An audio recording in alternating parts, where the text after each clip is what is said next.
हर खबर पर होगी आपकी पकड़। डाउनलोड कीजिए एबीपी लाइव ऐप।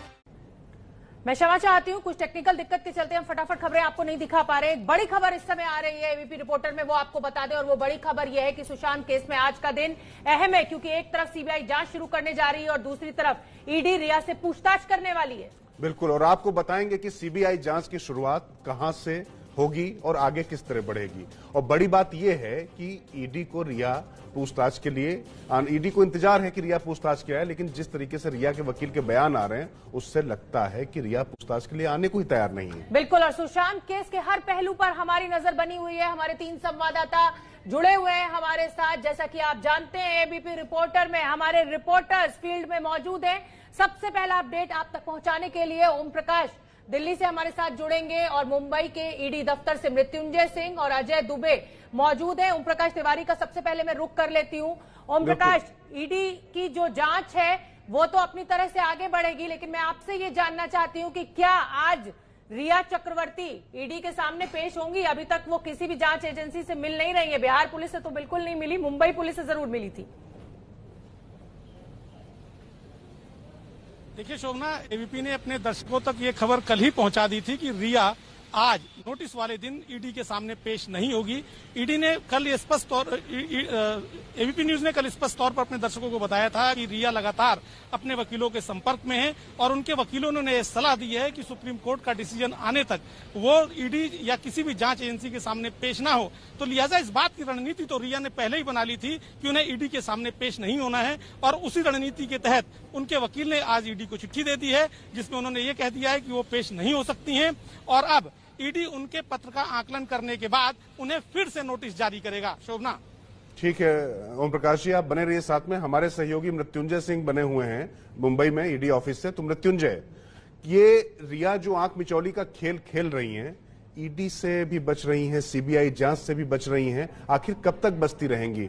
कभी न कभी तो हाथ पहुंचेंगी ना कानून के उन तक। बिल्कुल सही कहा कि आखिर कब तक बचेंगी, कानून के हाथ तो एक दिन पहुंचने ही वाले हैं और वो इंतजार कर रही हैं कि सुप्रीम कोर्ट में जो सुनवाई है वो सुनवाई तक वो हाथ ना पहुंचे, और इसी वजह से वो अब तक एजेंसियों के सामने नहीं आ रही हैं। कल रात को उन्होंने ईमेल के जरिए ईडी को सूचित किया था कि वो निजी कारणवश और एक दूसरा कारण बताया था कि सुप्रीम कोर्ट में मामला है, ऐसे पर वो अभी ईडी के सामने आज हाजिर नहीं होंगी। ऐसे पर पूरी संभावना है कि वो आज ईडी के सामने हाजिर नहीं होंगी। और एक और जानकारी आई है आज सुबह ही कि ईडी ने श्रुति मोदी को समन जारी किया है। श्रुति मोदी जो कि पहले सुशांत सिंह राजपूत की मैनेजर थी और बाद में रिया चक्रवर्ती की मैनेजर बन गई, उनको ईडी ने समन जारी किया है। तारीख अभी नहीं पता चली है कि वो उन्हें कल बुलाया जाएगा या सोमवार को बुलाया जाएगा, लेकिन श्रुति मोदी को ईडी के सामने पहुंचकर अपना बयान दर्ज कराना होगा। ये एक बड़ा डेवलपमेंट भी ईडी दफ्तर से निकलकर सामने आया है। बिल्कुल ठीक है, आप बने रहिए। और अजय दुबे का मैं रुख कर लेती हूँ। देखिए, 3 सहयोगी हमारे साथ जुड़े हुए हैं। ओम प्रकाश हमें ईडी की जानकारी दे रहे हैं, मृत्युंजय ने हमें बताया कि रिया चक्रवर्ती कब तक बचने की रणनीति बना रही है, और अब अजय दुबे का मैं रुख कर लेती हूँ। अजय दुबे, सीबीआई को ये जांच सौंप दी गई है, सीबीआई की क्या दिशा रहने वाली है, कोई जानकारी? देखिए, निश्चित तौर पर जिस तरीके की रूपरेखा है और जिस तरीके से मुंबई पुलिस ने अपने तरीके से एविडेंस इकट्ठे किए हैं, बिहार पुलिस की जो टीम आई थी अपने तरीके से एविडेंस इकट्ठे किए, डॉक्यूमेंटेशन किया, उससे जुड़ी हुई सूचना दी। अब सीबीआई अपनी तरीके से सब कुछ की शुरुआत करेगी, और क्योंकि जिन लोगों को नामजद किया है मुंबई पुलिस ने इस पूरे मामले में, जिस तरीके से एडीआर जारी किया था और कोई नाम लेके नेपोटिज्म को बेसिकली उन्होंने लिया था। बिहार पुलिस ने कुछ लोगों के इर्द गिर्द जो सुशांत से जुड़े हुए लोग थे, सुशांत की गर्लफ्रेंड, उन लोग का नाम लेके अपनी तफ्तीश को आगे बढ़ाया था। सीबीआई ने भी जो अपनी जो दायर की है उसमें भी नाम लिया है, और उसके तहत जो नाम है, जो उनकी तफ्तीश होगी उसी कड़ी के आसपास होगी। पर प्राथमिक तौर पर जो रिया का जो ये फैसला है कि ईडी के पास, क्योंकि अभी सुप्रीम कोर्ट में मामला है, सीबीआई ने अपने पास मामला तो ले लिया है। जी अजय, बिल्कुल अपनी बात पूरी कर लीजिए। आप अपनी बात पूरी कर लीजिए।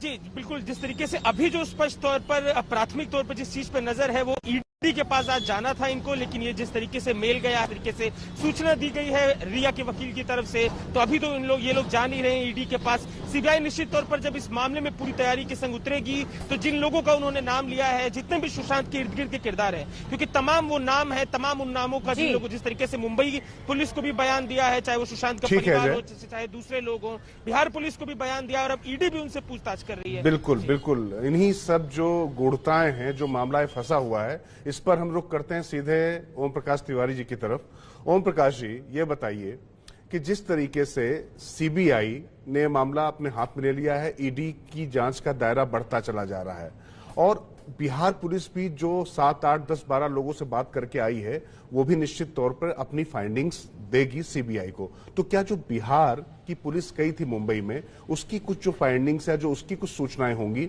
वो भी सीबीआई के लिए बहुत उपयोगी होंगी, कुछ लाभकारी होंगी? क्योंकि बार बार आरोप लग रहा है मुंबई पुलिस पर कि वो मामले को भटकाने की कोशिश कर रही है। बिल्कुल राजकिशोर जी, आप एकदम सही कह रहे हैं। बॉम्बे पुलिस ने जो भी फाइंडिंग्स बॉम्बे में अपनी जांच के दौरान बिहार पुलिस ने जो भी फाइंडिंग्स प्राप्त की हैं, वो अपनी पूरी जानकारी सीबीआई को देगी। मैं आपको एक लेटेस्ट बता दूं कि सीबीआई ने इस बाबत बिहार पुलिस को पत्र लिख दिया है और बिहार पुलिस से कहा है कि चूंकि इस मामले की एफआईआर उन्होंने टेक ओवर कर ली है, लिहाजा इस मामले से संबंधित सभी दस्तावेज, सभी तरह के बयान और आज तक बिहार पुलिस ने जो जांच की है वो आज शाम तक सीबीआई मुख्यालय को दे दी जाए। यानी अब बिहार पुलिस इस मामले में कोई जांच नहीं करेगी। बिहार पुलिस की जो 4 सदस्यीय टीम कल वहां वापस लौटी थी, उस टीम ने अपनी रिपोर्ट हैंडओवर कर दी है पुलिस हेडक्वार्टर को और आज शाम तक ये पूरी फाइल, जिसमें बताया जा रहा है कि अनेक अहम खुलासे हैं, इस पूरी जांच को लेकर खुलासे हैं, इस पूरी जांच में झोल कहां पाए गए वो खुलासे हैं, वो पूरी की पूरी जांच रिपोर्ट सीबीआई को सौंप दी जाएगी। लेकिन मैं आपको एक महत्वपूर्ण बात और बता दूं राजकिशोर जी कि सीबीआई का जांच करने का अपना तरीका है और सीबीआई अपने तरीके से आगे बढ़ेगी। बिल्कुल ओम प्रकाश, लेकिन सवाल ये भी उठता है ना कि महाराष्ट्र पुलिस सीबीआई को कितना सपोर्ट करेगी। जांच करने का तरीका सीबीआई का जरूर हो सकता है, लेकिन सारे दस्तावेज, सारी फाइल मुंबई पुलिस लेकर बैठी हुई है। जब बिहार पुलिस को सपोर्ट नहीं किया तो सीबीआई को कैसे करेगी, ये बड़ा सवाल। लेकिन मेरे सहयोगी मनोज वर्मा रिया चक्रवर्ती के घर के बाहर मौजूद है। मनोज, मैं आपसे समझना चाहूंगी कि रिया चक्रवर्ती कहां अंडरग्राउंड है। अब ईडी को भी उन्होंने ईमेल कर दिया है कि वो नहीं हाजिर हो पाएंगी पर्सनल रीजन के चलते हुए।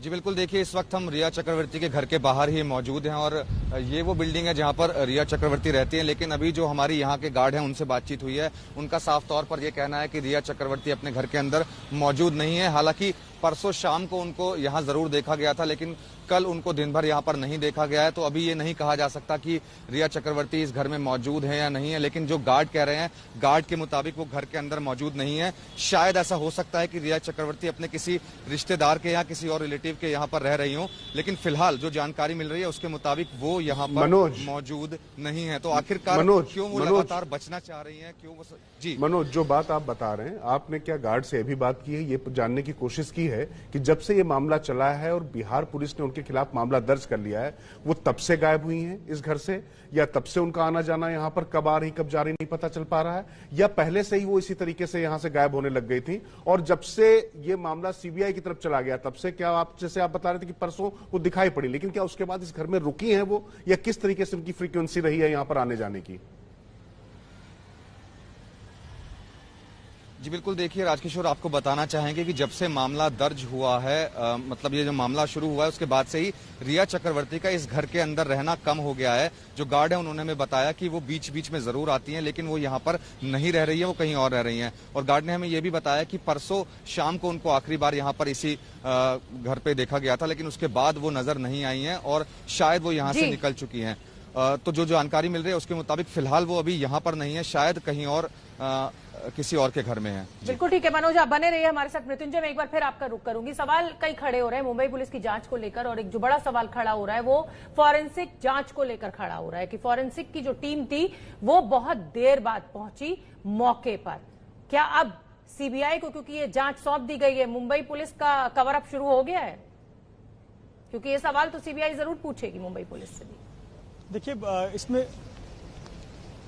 देखिए जब सीबीआई जांच करेगी तो वो तमाम पहलुओं को लेकर जांच करेगी। वो मुंबई पुलिस की थियरी को भी ध्यान में रखेगी, बिहार पुलिस को भी थियरी को ध्यान में रखेगी।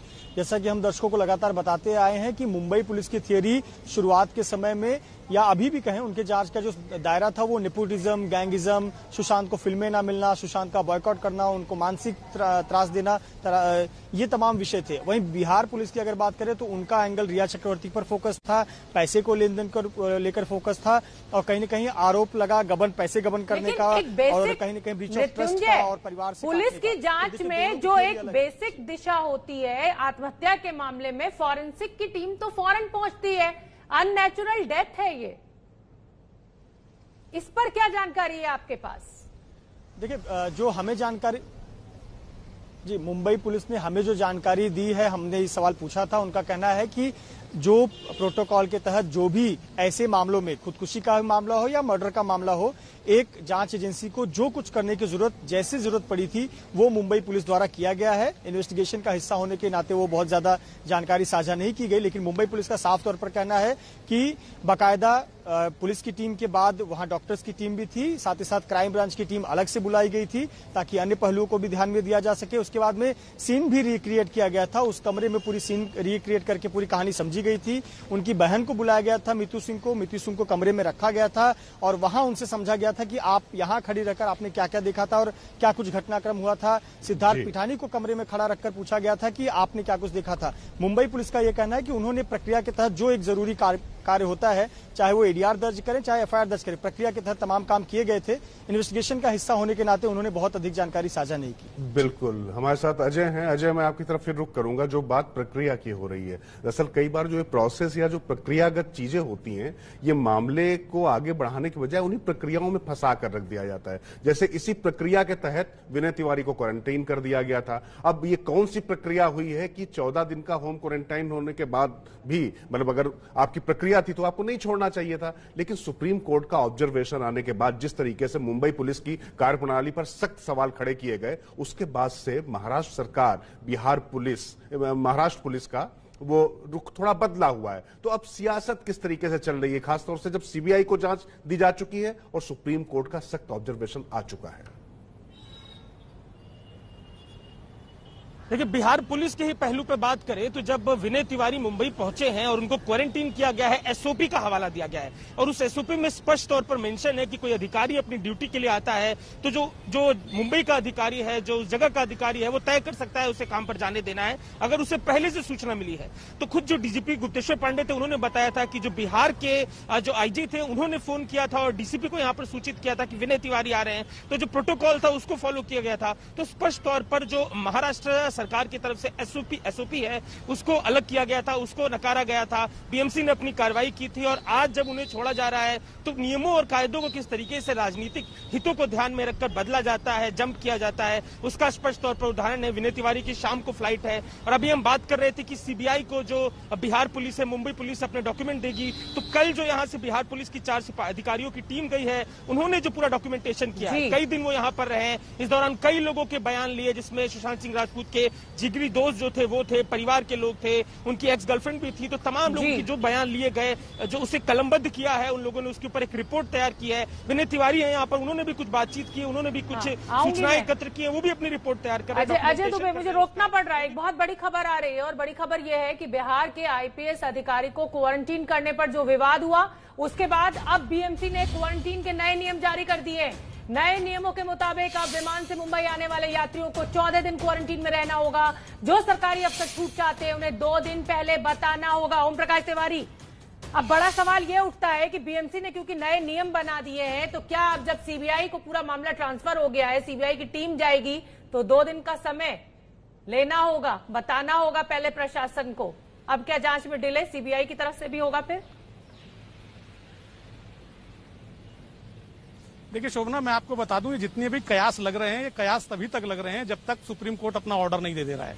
ये जितनी भी बातें आ रही हैं, बीएमसी की बातें आ रही हैं, बिहार पुलिस की बातें आ रही हैं, जो बातें कर रहा है, आने वाले सप्ताह में सुप्रीम कोर्ट इसमें क्लियर कट ऑर्डर करेगा। अगर सुप्रीम कोर्ट को इस मामले की जांच करानी है तो 2 ही रास्ते हैं, या तो सीबीआई को फ्री हैंड देगा कि वो जाकर जांच कर सकती है, बिहार पुलिस हो या बॉम्बे पुलिस हो, वो उनके काम में रोड़ा नहीं अटकाएगी। अगर supreme court clear cut order कर देता है तो तमाम आदेश जो है बेमानी हो जाते हैं। ये तमाम आदेश, तमाम राजनीति तभी तक है जब तक सुप्रीम कोर्ट इसमें अपना फाइनल ऑर्डर नहीं दे रहा है। ओम प्रकाश जी, लेकिन एक बात बताइए कि ये तो सुप्रीम कोर्ट आदेश देगा तब देगा, लेकिन अगर सीबीआई ने जांच अपने हाथ में ले ली, केंद्रीय जांच एजेंसी है, क्या उसके साथ भी उसी तरीके का रवैया या उसी तरीके का व्यवहार करना अफोर्ड कर सकती है मुंबई या कोई भी प्रदेश की पुलिस, कि उसका सहयोग ना करे, उसको क्वारंटीन कर दिया जाए और उसके साथ इस तरीके का व्यवहार किया जाए जैसा विनय तिवारी या अन्य लोगों के साथ किया जाता था?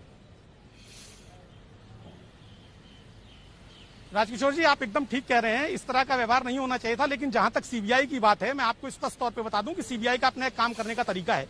सीबीआई ने इसकी पूरी जो है रूपरेखा बना ली है। पहले चरण में उन्होंने दस्तावेज मांगे हैं, दूसरे चरण में वो स्क्रूटनी कराएंगे, तीसरे चरण में वो पूरा हालात देखेंगे कि कौन कौन आरोपी हैं। तब तक सुप्रीम कोर्ट का फैसला आ जाएगा और उसके बाद सीबीआई की टीम यहां से जाएगी अपनी सीएफएसएल टीम के साथ और वहां पर वो सुशांत के घर में जाकर बाकायदा रिक्रिएशन कराएगी, अपने आंखों से सारे हालात देखेगी। वो किसी की रिपोर्ट पर विश्वास नहीं करने वाले हैं। सीबीआई का ये पुराना रिकॉर्ड रहा है। वो लोग अपने आप जाएंगे वहां पर, पूरा सीन रिक्रिएशन कराएंगे कि सुशांत कहां पड़े थे, सुशांत ने कैसे फांसी लगाई होगी। सीएफएसएल पूरा जो है क्राइम ऑफ सीन वहां पर रिक्रिएशन करेगी। तो ये जब तक सीबीआई की जांच वहां तक बढ़ेगी तब तक सुप्रीम कोर्ट का फैसला आ जाएगा। राजकिशोर जी, बिल्कुल ओम प्रकाश, आप बने रहिए हमारे साथ। और मेरा सवाल अब अगला भी आपसे ही है ओम प्रकाश, क्या कोई जानकारी, क्योंकि आप बहुत भीतर तक नजर रखते हैं सीबीआई के ऊपर, कब जाएगी ये टीम?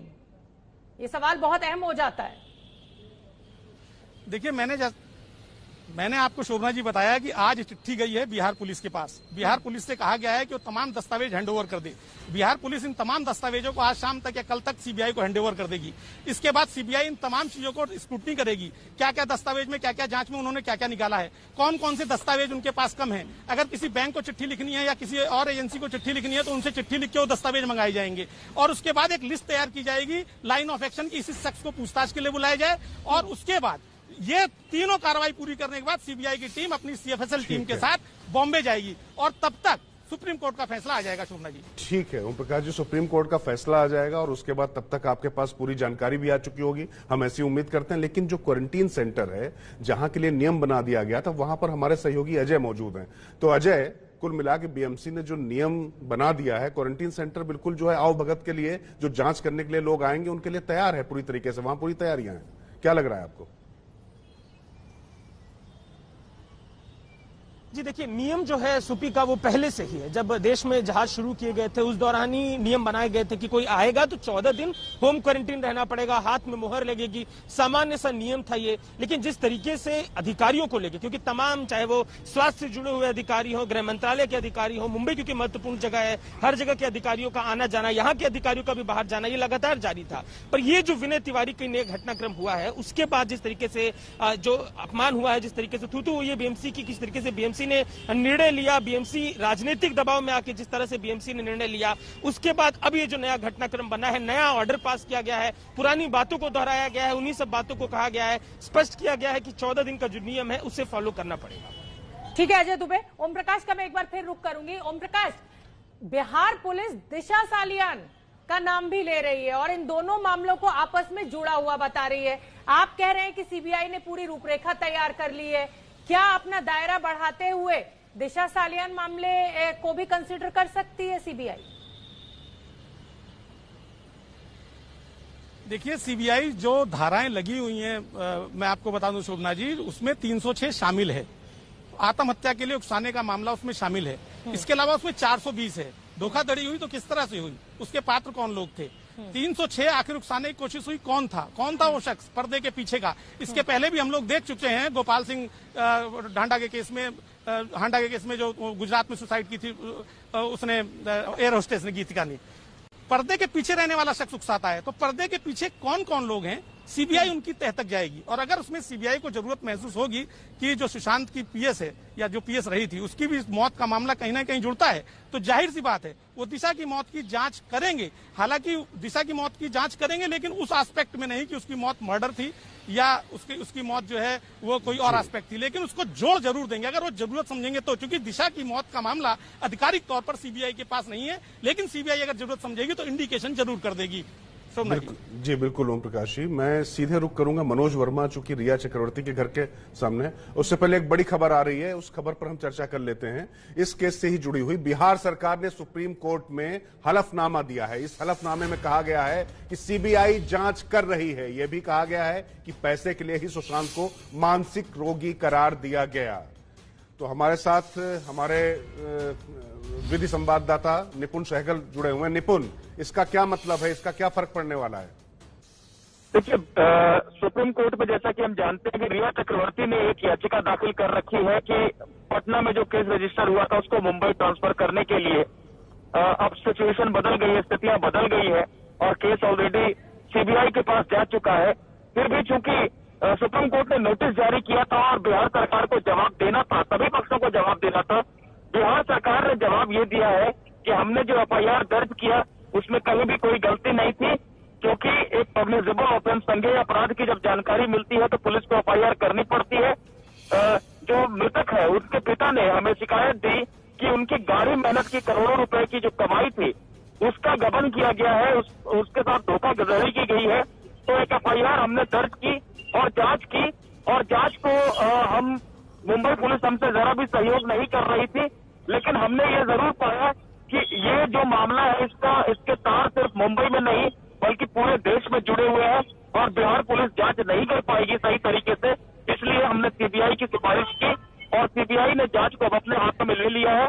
ऐसे में रिया चक्रवर्ती की याचिका पर सुनवाई की और कोई जरूरत नहीं है सुप्रीम कोर्ट को। आप सभी हमारे साथ बने रहिए। निपुण ने बहुत अहम जानकारी हमें सुप्रीम कोर्ट से दी है। जिस तरीके से बिहार पुलिस ने अपना पक्ष सुप्रीम कोर्ट में रखा है, अब सुप्रीम कोर्ट ही तय करेगा, लेकिन बिहार पुलिस का भी पक्ष बहुत मजबूत है और मजबूत पक्ष यह है कि पिता की शिकायत पर एफआईआर दर्ज की गई है और क्योंकि अब ये पूरा मामला सीबीआई को ट्रांसफर हो चुका है तो सीबीआई जांच कर रही है। एक बहुत छोटे से ब्रेक के लिए एबीपी रिपोर्टर में यहां रुकेंगे। मैं और राजकिशोर लगातार आपके साथ बने हुए हैं और फील्ड से तमाम हमारे सहयोगी।